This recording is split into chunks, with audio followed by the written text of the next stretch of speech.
All right, so up next, we are going to have an NADA in conversation with the Women of Color Automotive Network, better known as WOCAN. So, like I told you, this is not a graduation, this is a celebration. So as I call them up, please give them a loud, big round of applause, so much so that they wonder in the other hall, what are they doing over there? All right, so first up, please help me in welcoming Myra Dandridge, who is the NADA Executive Director of External Affairs and Public Policy. There it is. Next up, we have Kerri Wise, Chief Marketing Officer for LotLinks. Then we have Ashley Lopez Cavazos, President of WOCAN. And Amanda Gordon, Founder and CEO of GoJoe Auto. Ladies, stage is yours. Enjoy. Thank you. Thank you, Errol. Thank you for that awesome, inspiring introduction. And thank you for being here. We appreciate it. So just really quickly, I want you guys to tell me, how many years have you been in the automotive retail industry? And if you would, in one or two sentences, let us know what you're doing right now in the industry. You want to start, Amanda? So I started in 2002, puts me at 24 years. I started in sales, and now I'm an auto dealer in Denver, Colorado. Ashley? I started in 2010 as a receptionist in South Texas, and I am currently at NCM as a moderator consultant on the digital performance team. Okay, and I started as an intern in '98. So what is the math on that? 20, I say 25 plus, but I need to start saying 26, 27 years. Almost 30. In the business. Yeah. Yeah, those numbers, both individually and collectively, are very strong. I applaud you guys for that. And it just speaks to your commitment, I think, to this industry. And it gives you lots of clout, honestly. Thank So you. congratulations. Thank My you. hat goes off to you guys. So let's get into this. I know who you are. I know what WOCAN is.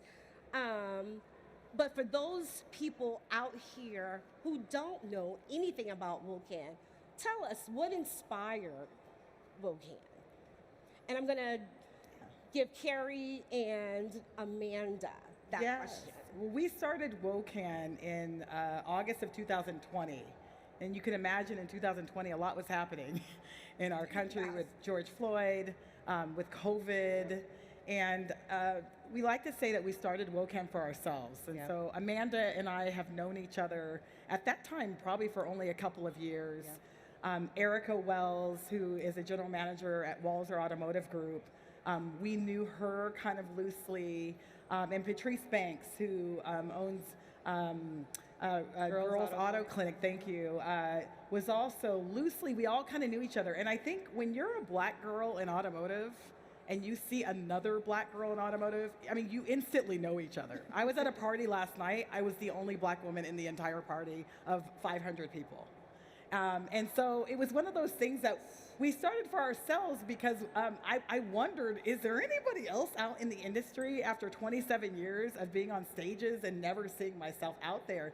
And we thought, I didn't think there was. I thought our first meeting, we'd have like 5 of us, and we had 30. And I was like, whoa, I had never met a Latina who was a service technician. Yeah. I had never met another black woman who was a vice president on the vendor side. I'd never met these people. And so for us, I say we started WOCAN for ourselves, and we built it, and they came, and we're at 1,400 members now. Yep. Yeah, same for me. When I met Kerri, I was in sales at the time, and I had volunteered for a conference. It was driving sales. And when I saw her, it was the first time I saw a woman in a position of power, let alone of any color. And imagine for all of those who don't know what diversity looks like, going to a family reunion and seeing no one that looks like you. It's a little bit intimidating. And yet that's how we show up in all of these spaces. And so when I saw Kerri, we immediately became fast friends. And in 2020, we decided that we needed a place to call home. And WOCAN was born. That's a great story. It's awesome because so many of us have that same story. I don't think that it's unique to this industry. You can look at the fashion industry You can look at the telecom industry. In the industries, most of the time there's maybe one or two of us. So this is good. You guys have created a home for people and women who need that support. I think also, I got the question a lot at that time because I'd been a part of women's organizations, and many of my women friends were asking me, well, why WOCAN? Because we have women groups that are supportive, but what I realize is that my identity is more than just a woman.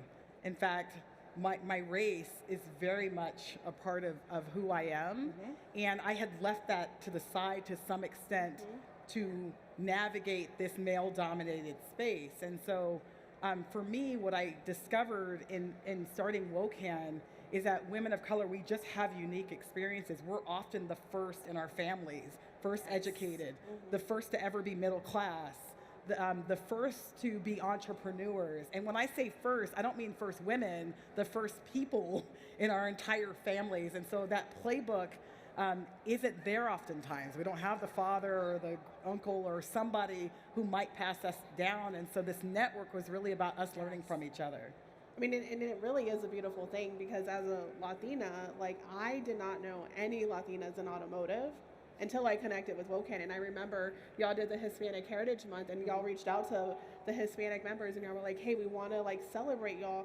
Can you do this clip, say a line in Spanish? One, my Spanish is rusty, like I can understand it. I say, give me a shot of tequila and I can speak it. And I was like, let me practice because I got to show up for my Latinas, right? But it was just so beautiful to come together and be able to feel like we can bring our whole self in this safe space and talk about that journey of, some of the struggles or maybe some of the hills we have to climb and how to overcome them together from other leaders who had.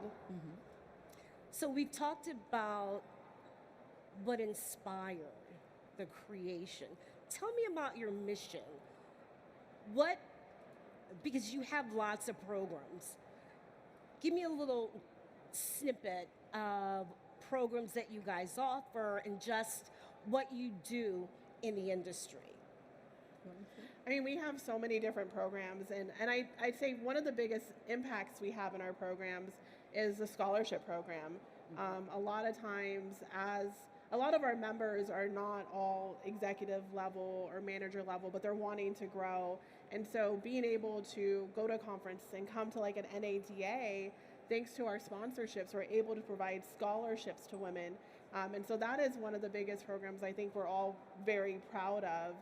We also have great sponsorships that we're working with like Chase, and we're doing financial literacy workshops, right? Because we want to make sure our members are growing and moving forward. We actually have Solera sitting in the audience, Jing, and we worked really closely with her. We have the WOCAN Leadership Academy, a 6-month no-cost leadership academy for our members, and they're able to walk away with a certificate, which is just huge. We are sending somebody to GM school this year, and that's a huge, imagine a woman of color being able to go to GM school. I'm blown away that we get to do these opportunities. And then we try to meet our members where we are, right? Virtual, in-person events. We have an event at NAMAD, is our annual in-person event, and it's so beautiful. We had our biggest one this past August, over 160 women in the room, and we get to network and connect and celebrate each other. We have a breakfast at a SoduCon, and so it's just, we're trying to meet our members where we are. This year we're really pushing for that. We're going to do a pulse survey and do a member survey and ask, what are you hoping to get out of WOCAN, and how do we continue to grow that as well? I love that. And you and I have been talking about different partnerships with NADA, and hopefully some of that stuff will come to fruition. So I'm looking forward to that. This is a huge deal. This is our official NADA debut as WOCAN, so this is really exciting. And thank you, Myra, for that. I think for us, we were really focused on not putting any more hurdles in front of our members. And so when we first launched it, there was a debate on, okay, we should have a membership fee, an annual membership fee to be a part of that. And the reality is, we're 6% of the automotive industry. We're just not represented at all from a leadership standpoint. And so adding a fee to our members is not kind of empowering and helping them. And so our motto was, let's get with companies that want to support us. Solera, they already have a leadership academy. Why not take that leadership academy and offer it to our members? Chase, Subaru was one of our first sponsors, Cars Commerce. Like, these companies want to support us because they know that if women of color win, then all women win and all employees win. Like, it bubbles up. And so that's our model, is get the sponsorships, get the tools from the corporate And that company sponsors. wins also. And the company wins also. Absolutely. So it's a win-win all the way around. Yeah. So glad you said that. Let's talk about the why behind WOCAN. So what? And I'm gonna give you this question, Amanda. I'm ready.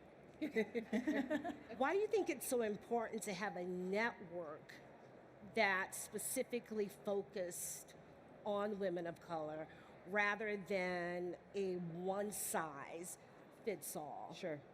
Number one is representation. If you can see it, you can be it. That's right. And being the first, but not being the last, not gatekeeping.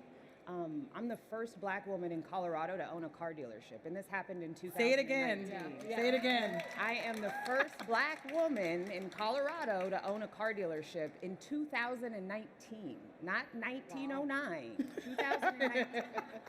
And being the gift that other women need to see so that they can do what I'm doing, and giving them the information, education, and access to accomplish those things. I know Kerri mentors many young women on the vendor side, same with Ashley, and being that representation that we needed to get there faster. Let's talk about impact and growth. Since WOCAN's founding, what impact are you most proud of? Ashley? Oh gosh. I think the impact is the community, because, I mean, talking and knowing the mission of the founders is, our goal is to attract, retain, promote as many women of color into this industry. We want people to see themselves when they walk into a dealership. We want other women to know the opportunity that we have been fortunate to have because of this industry. And so I think the impact is a community. I look in the audience and I see so many people here that I know through the community, and I know we have helped each other through good times and bad times. And I can tell you there's been times where I've questioned staying in the industry myself, and it's been the mentorship of Kerri or the community of our members and talking with them, empowering through and pushing through those hard moments. So get a little emotional, but yeah. That's great. Did you want to add something, Kerri? You know, I think working in the industry for 27 years, you put your head down and you just push through it. Right. And you forget your impact. I remember the first time I met Amanda, and she's like, I've never seen a Black woman on a live stage or speaking, and I didn't even think about it. And I never thought about that. I did too. And so for me, I think we've been very intentional in attracting people to this business. Yes. A lot of conferences, a lot of events will say, we invite people, but we just can't get the diversity. And to me, it's because they're not strategic and thoughtful about it. So for me, what I'm proud about is, like, we were very intentional about our speakers. I will tell you, when we had an Asian woman, she was an editor from Auto Trader, I think, in Canada. Yep.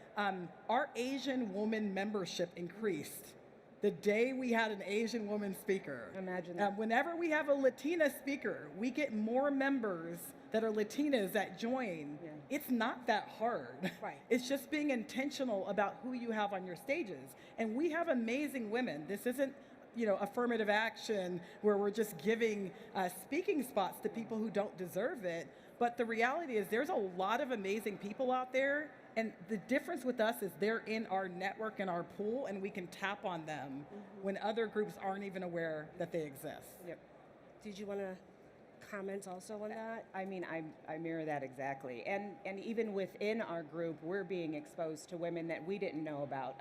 The representative from Hyundai that we had that spoke, Olabisi. Boyle, yes. In the lending space, just all of these dynamic women that don't get the spotlight like they should. and WOCAN is able to elevate that voice. So let's talk about allyship, because that's where we're going, it seems. Oh, yeah. Who have been allies to you in this industry in terms of women, more women or men? I gotta And say, what groups? I'm sorry. Yeah, what groups? Yeah. I think the most surprising thing about starting WOCAN for me has been the support for white men. Yep. Shout out to the white Yeah. guys out there We love you. in the industry. But I gotta tell you, I did not know that they would be as supportive. And I mean, when we started it, I would get white guys that I had worked with reaching out to me and saying, hey, is there anything I can do? Yeah. Or trainers and consultants that are like, hey, I can offer some internet BDC training if you'd like. Yeah. And so I think of, Kyle Disher. Where's Kyle? He's in Right the there. audience, right? Right Kyle there. Disher. He's our... Kyle Disher was our very Our first resident white WOCAN man. Ally of the Year. We actually gave him an award for all the stuff that he did to help us. And he did video work for us and all the stuff that he did for free to help us. And we just got a donation from Steve Greenfield. He gave his Dr. speaking- Sheila. Yeah, who allowed us to send Dr. Sheila, who's an independent dealer, but Steve Greenfield, white guy, gave us his speaking fee of $4,000. Instead of taking it, he gave it to WOCAN so we can send Sheila to NADA for the first time. Yeah. And so to me, that's been the greatest surprise. And we've had other supporters, but it has been these white men that I didn't think it would be as relevant to them, but they've been very passionate about helping us. And I agree with that statement. And I think the premise behind that is because they have the want, but they don't have the how. Yes. Yeah. And WOCAN has presented a how to execute on helping them with diversity. Okay. Yeah. It really is great. I mean, I see even some in the audience and my own team, right, is like, I have the company I work for and they're like, hey, like, how can we help WOCAN, right? What can we do to participate more? And so it's really great when you join a team. And as I was looking to leave retail after 16 years and venturing into the vendor space, and I have, my manager who's here in the audience and people from my team with NCM that are fully supportive of WOCAN, and I think it's being able to see that and know that that's possible, right? That allyship is possible, and then being able to partner. You asked about other, organizations. There are other organizations, women's groups that are out there, and they're like, we love what you're doing. How can we partner up? Because again, this is not a competition, right? We have to help lift each other up. Exactly. And so when you can team up with other organizations that are supporting women and they understand why WOCAN exists, that's when we really start to all live together. Because when we compete, we're not helping anybody. We're just keeping each other where we are and we're not growing. So it really is because of the allyship. When you're 6% of the industry, we can't do this alone. Well, let me tell you right now, right here, today, that NADA through Myra, Dandridge, is definitely going to be an ally. Thank you. Very Appreciate supportive ally. Well, and Mike, Mike came to our luncheon Mike is at awesome. NAMAD, and That's he was, right. very supportive, and it's really awesome when you see such huge organizations wanting to help be a part of the movement. Thank you. I think that was another surprise because we launched in 2020, and as you can imagine, in that year, a lot of companies were jumping on, what I would say is the DEI bandwagon a little bit, and rolling out DEI programs for the first time. I thought about 2026 and thought, oh, maybe our corporate sponsorship is going to wane now, but it's been the opposite, and we have major corporations that are still supporting us and sticking with us and not really caring about the attention. They're not caring about us. It's really done because they truly believe in the cause. Yep. That's great. Keeping on this impact and growth train, can you guys share an example of how WOCAN has helped advance careers or created connections and opened doors for some women? Oh my gosh! I can think of so many stories. Yep.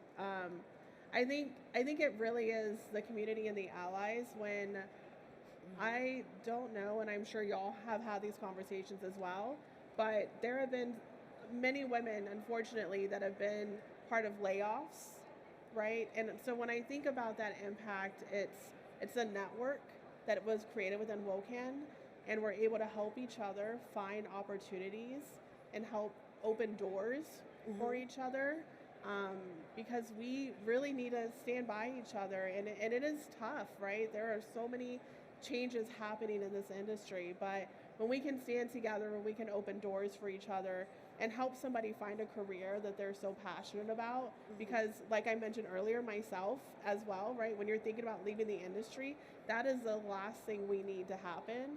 So it's just being able to find those doors for each other and help, bring the next woman up with us. Right. So let's think prospectively in terms of future. Where do you see WOCAN in the next 5 to 10 years? I'd like to see us launch GoCan, Girls of Color Automotive Network, right? I love that. It's the next generation. Absolutely. And I think the beauty of our members, as I mentioned, many of them are first college educated, first middle class, first to ever work in automotive. All of our members are actually trailblazers, no matter what level they're at. And so they're looking to give back as well. And so, I'd love to attract the next generation to automotive. I'd love to change the face of automotive so that other people outside of this industry don't think of it as an industry that's not for them. Exactly. I don't think I asked the question, and any one of you can answer this. How many members do you have in WOCAN? So we have over 1,300 WOCAN members, and there's over 300 allies. And it started with 4. We started with 4. Yeah, starting with 4. I was number 8. Our first meeting had 25 to 30 on a Zoom call. Yeah. Yes. Do you guys hear Which this? I was shocked at. I couldn't believe that there were 30 women of color in automotive Yeah. at the time. So 1,400. It's pretty That's astounding. amazing. Yeah. That's amazing. Yeah. So, And you even look at our leadership academy. We had our first cohort, and we were the 52 graduates. Yeah. And we opened up the class last month. We had 74 applicants and 60 on the live call. Yes. that's great. And we have, we have women, white women as well. Sandy Zanino was a big part of kind of kicking that off. I think, Sandy, you were probably member number 10, if maybe you were number 5, right, as a white woman. And so a lot of our events, we'll have, it's not just women of color as well. Allies. Yep. So we are running out of time, unfortunately, but for those people who are interested in supporting WOCAN and getting additional information about the network, where can they go to get that? I would say our website, WOCAutonetwork.com. Reach out to me on LinkedIn. Reach out to any of the founders. We'd love to just have a conversation. We're here at NADA till tomorrow as well. So stop us when you see us and let's chat, and we're happy to learn so much more. I also want to mention our executive committee. So we have our founders who thank you for entrusting me to be, their leader, their president, but I can't do this alone. And so I have my vice president, Jessica Smith. I have our executive committee of Erica Bruno, who's our treasurer, Julie Tabarejo, member engagement, Mabel Peralta with social, and then Stephanie Wedgeworth with events. And so it's that team that is going to help us continue on over the next 5 to 10 years and build that succession plan. So connect with any of us. We are proud to, sit and talk with anybody. No question is silly. If you just want to understand, in general, don't just ask, and we're here to chat. And we're looking for corporate sponsors all the time. So if you work at a company, it can be little or small, and we've had financial donations. We've also just had programs. That's kind of our new thing. So you might have a program internally that you do, and we'd love to tap into that. And then even individuals, who have offered to help in terms of their services, training, consulting, any of that. We're open. Yeah, corporate and dealerships. We had our first dealer sponsor at our luncheon last year, which was Liza Borches from CMA. And so it's great when you have dealer owners as well wanting to help support WOCAN. Well, thank you guys so much. Again, can we give it up for Women of Color Automotive Network? Thank you, Amanda. Our birthday girl. Thank you, Ashley. And it's always great seeing you, Kerri. Thank you also. Myra, for your work. Thank you. So we have a birthday girl in our babe. midst. Yay! Happy birthday, Amanda. We have something special for Amanda as well. So this is another one of our big allies, Chris Becker, who's bringing this special gift for Amanda. So let's sing happy birthday to Amanda while we got you. Happy birthday to you. Happy birthday, dear Amanda. Happy birthday to you. Pretend blowout. Thank you, everybody. 22 today.